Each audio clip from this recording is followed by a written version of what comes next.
जहां धर्म की स्थापना के लिए स्वयं भगवान श्री कृष्ण अर्जुन को गीता जैसे सदग्रंथ का उपदेश देते हैं। भगवान कृष्ण चाहते तो एक जरा सी डांट लगाते तो दुर्योधन नतमस्तक हो जाता, परंतु धर्म की स्थापना कैसे होगी इसलिए भगवान ने गीता का सार सुनाया है। धर्म की स्थापना करने के लिए जो है आपको शस्त्र धारण करना पड़ता है। बिना क्रांति के शांति की स्थापना नहीं होती है। जो भीरू समाज होता है ना, वो धर्म की रक्षा नहीं कर पाता। इसलिए ये जो महाभारत का युद्ध है, इस महाभारत के रणांगन में स्वयं भगवान कृष्ण गीता का उपदेश देते हैं कि माया से परे धर्म की स्थापना करने के लिए यदि युद्ध भी करना पड़े अपनों के साथ, पर वो वाला युद्ध नहीं जो अपने अहंकार के पोषण के लिए होता है, बल्कि धर्म के रक्षण करने के लिए। धर्म के रक्षण के लिए। आज आप देखिए कि इजराइल कितना छोटा देश है, लेकिन बड़े से बड़े देश के साथ में अपने आप को प्रस्तुत कर रहा है अपने सम्मान के लिए। भारत के अंदर अग्निवीर योजना आई थी, वो किस लिए आई थी? कि सब योद्धा बन सके। आने वाले समय में हम बारूद के बम पर बैठे हुए हैं, जो कब फूट जाए पता नहीं। सीमा पर लड़ना बहुत आसान है, पर हमारा युद्ध तो दो दो जगह हो रहा है। एक तो सीमा में भी हो रहा है और एक अपनों से हो रहा है। कौन सी वस्तु खामे, कौन सी वस्तु नहीं खामे, कहीं शुद्धता नहीं छोड़ी है। आप लोग तो फिर भी स्वर्ग में रह रहे हो, बड़ी शांति का क्षेत्र ही है। लेकिन आप बंगाल चले जाइए, आप उत्तर प्रदेश चले जाइए, आप जो है नॉर्थ ईस्ट में चले जाइए, आप जाकर तो देखिए क्या स्थिति पैदा हो गई है।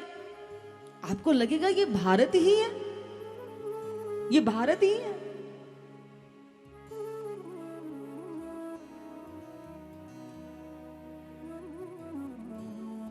भगवान की जो ये भागवत कथा है ना, उस भागवत कथा के अंदर जब भगवान 10.5 वर्ष के हुए हैं, तब 10.5 वर्ष तक की आयु में प्रभु जो है वो ब्रज में रहे हैं।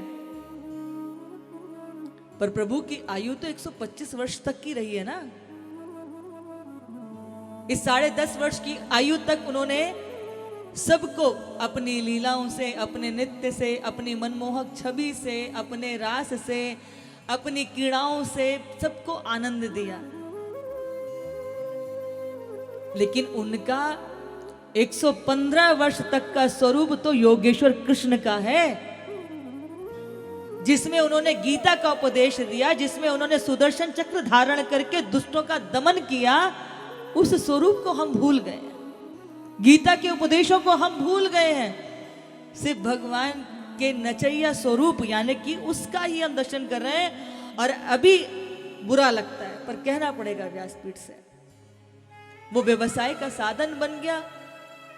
भगवान के स्वरूप जिसमें श्रद्धा नहीं होती, ना बनने वाले में, ना दर्शन करने वाले में, हम सिर्फ उस स्वरूप के साथ ही मनोरंजन करने लगे।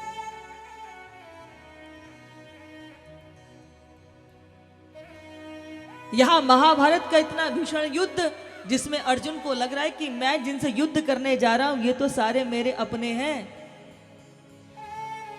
मैं कैसे युद्ध करूंगा। लेकिन भगवान ने पूरा गीता का उपदेश अर्जुन को इसी बात पर सुनाया है।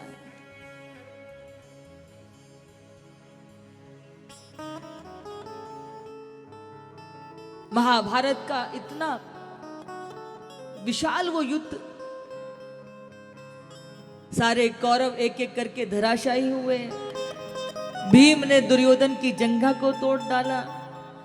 अश्वत्थामा अपने मित्र की उस दुर्दशा को देख करके दुखी हुए।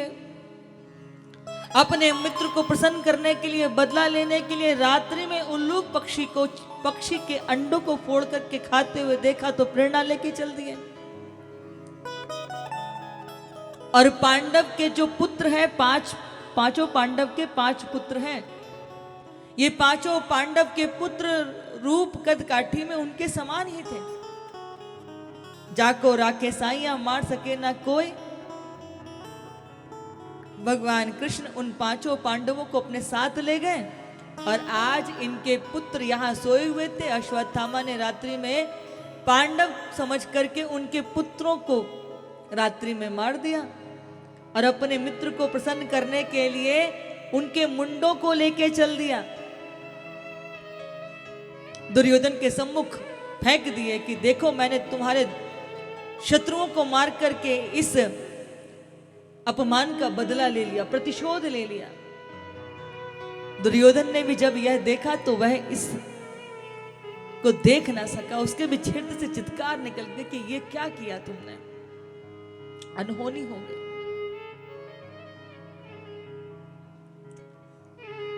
आज जब द्रौपदी ने अपने पुत्रों को का नरसंहार देखा है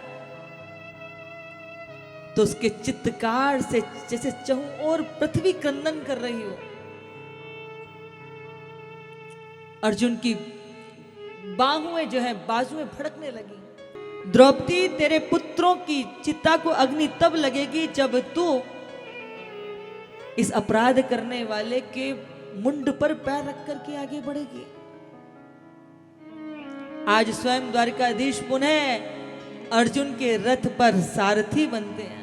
प्रत्यंचा को हाथ में ले लिया,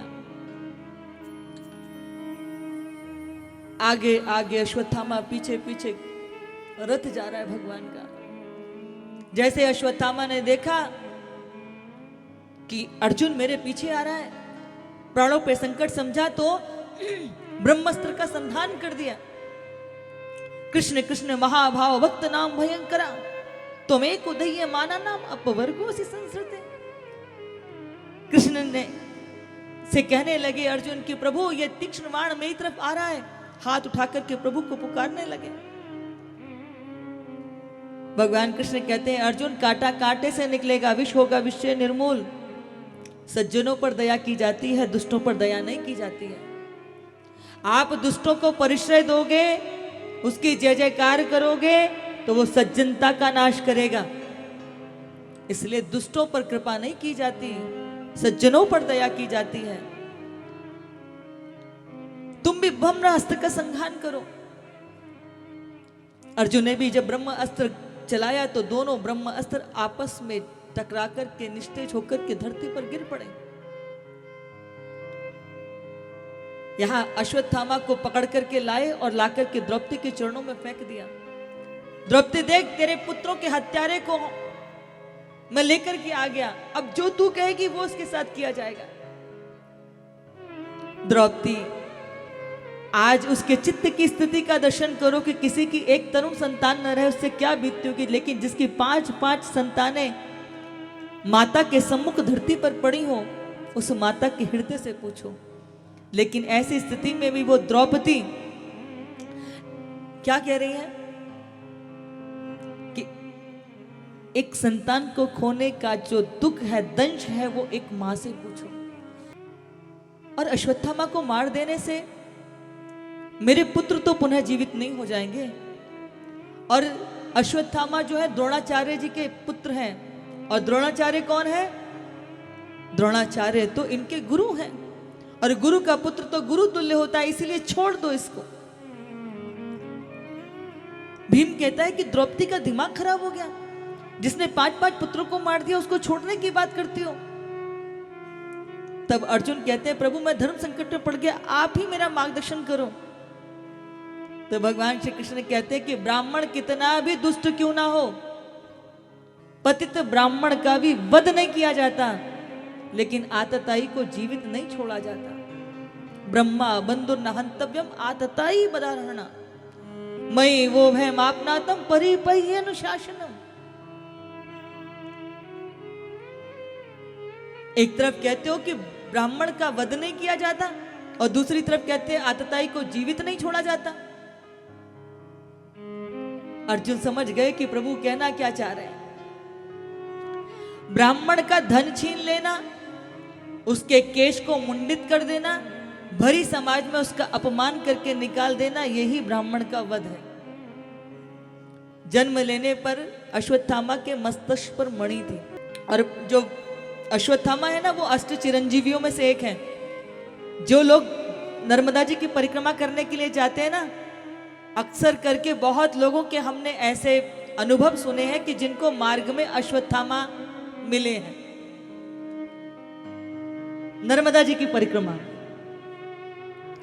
अष्ट चिरंजीवियों में से एक है अश्वत्थामा। इनके मस्तक में मणि थी। अर्जुन ने कटार से मस्तक की मणि को निकाल लिया, मुंडित शीश करके धक्का देकर निकाल दिया। अश्वत्थामा का चित्त प्रतिशोध की अग्नि में जलने लगा। भरे समाज में किसी का अपमान कर दिया जाओ, मृत्यु से भी बढ़कर। लगा कि अब मैं कैसे इन पांडवों का नाश करूं। तो याद आया कि जब अभिमन्यु को चक्रव्यूह बना करके मारा गया था, तो किसी ने कहा था कि अभिमन्यु की पत्नी उत्तरा गर्भ से है। पांडवों के पुत्रों को तो मैंने मार दिया, यदि अभिमन्यु के पुत्र को मैं मार दूंगा तो ये पांडव निर्वीज, जो पांडव वंश है, ये निर्वीज हो जाएगा। और उस दुष्ट ने पुनः ब्रह्म अस्त्र जो है वो उत्तरा के गर्भ की ओर प्रेषित कर दिया। तीक्ष्ण लोहे का वह बाण अग्नि के समान उत्तरा के गर्भ को नष्ट करने के लिए चल दिया।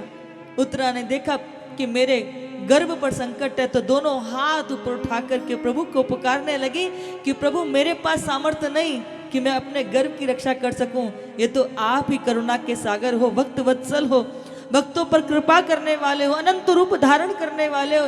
हे नाथ पाहि पाहि महायोगिन देव देव जगतपते नान्यम तद भयम पश्य यत्र मृत्यु परस्परम। हे नाथ आकर मेरे गर्भ की रक्षा करो, मुझे मेरे प्राणों का भय नहीं है, पर यदि मेरे गर्भ का नाश हो गया प्रभु तो सब समाप्त हो जाएगा।